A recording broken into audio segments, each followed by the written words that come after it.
Hey, curious people, long time no see. And by long, I mean like 2 weeks. But I'm here because I'm currently learning about cells in biology, and I wanted to make this video because I found this process to be cool, or the question at least. So, why are sorry, why are cells so small? Are they? It's supposed to say. Sorry, it's supposed to say stupid, but it says dumb for some reason. So, yeah, that's the question I'll be answering in the video. So let's get started. So you might be wondering, why are cells so small? They're so tiny, and because they're tiny, they have to do all this running around through our whole body, and takes up a lot of energy. So why do they do this? Are they stupid? Well, no, it actually turns out cells are pretty smart to do this, and it all has something to do with surface area to volume ratio. Now, we're gonna have to do a little bit of math. Um, sorry. That's supposed to say math, not math. We're gonna have to do a little bit of math, so just bear with me. It's not crazy math. If you're past 6th grade, you should be fine, I guess. No, not I guess, you should be. So, this is a cube. And the surface area formula for a cube is 6 times whatever the side length is squared. And the volume is just the sides cubed. So, let's start with the two most simple numbers, 1 and 2. So the side length of this cube, cubes are representing cells, by the way. The side length of this cube is 1, and the side length of this cube is 2. So this one's smaller than this one because, the side lengths are double. What you get it. Anyways,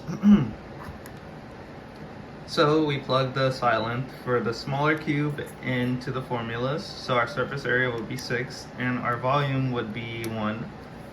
So that gives us a 6-to-1 ratio. And then we plug the formulas in for the bigger cube. The side lengths are 2, so the surface area would be 24, and the the volume would be 8. But if we simplify that, we get a 3-to-1 ratio. So now, you're probably like, okay, why does this matter? Who cares?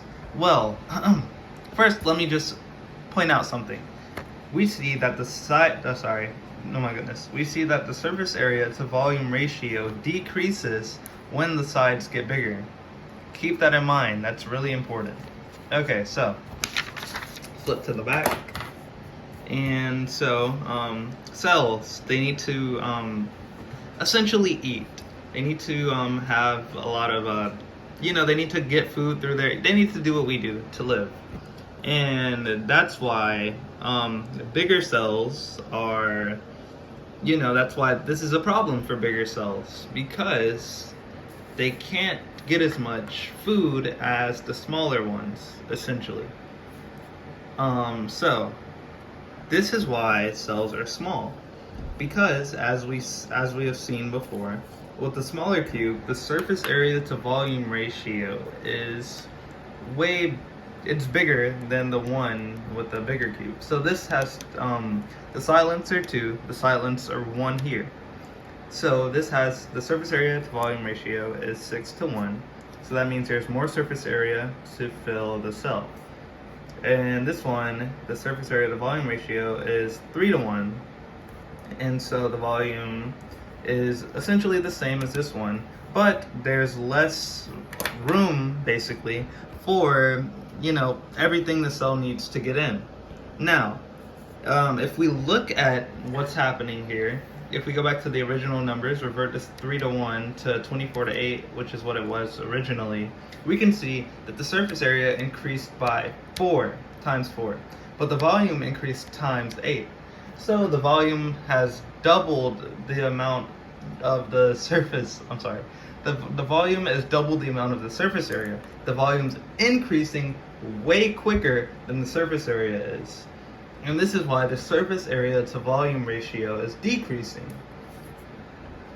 And this is just like a pictograph, I guess that's what they would call it, explaining how, like, 6 to 1, more things could get in, and the cell's smaller, so things can diffuse easier.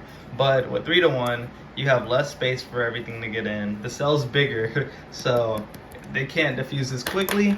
And if you take this to like extreme numbers, like I took the sides and I put the side lengths as 4. If you take this to extreme numbers, you get 96 and 64 when I plugged in 4. And this will give you, when you simplify it, 3 to 2, a surface area to volume ratio of 3 to 2. And you can see the volume increase, but the surface area is still really small. This isn't good. And the volume has more than doubled the amount of surface area in these cubes. So the volume is way bigger now, but you still have a little bit amount of surface area. So it's insane. The volume just keeps getting bigger and the surface area just it's not growing. It's not keeping up with the volume. The cell will not get what it needs, and the cell is gonna just apoptosis, die. And if you compare the ratios from the cell where the silents are 1 to the one where the silents are 4, you can see that the surface area has increased 16 times 16, but the volume has more than quadrupled the surface area, which makes sense because the silents are 4, so whatever. But it's insane. Times 64 compared to times 16. And that's just gonna keep happening the bigger you get. So plug in 6, plug in 8, plug in 500 billion thousand, whatever. It's just gonna keep doing this. The surface area to volume ratio is gonna keep decreasing. There won't be enough surface area to fill the whole cell. Things won't diffuse, the cell's gonna die. Which is why it's better for these guys to stay small and tiny. I hope that made sense. If it didn't, go watch another video. That's what I do when I don't understand something. But yeah, this was fun. I need to get back to studying, so bye.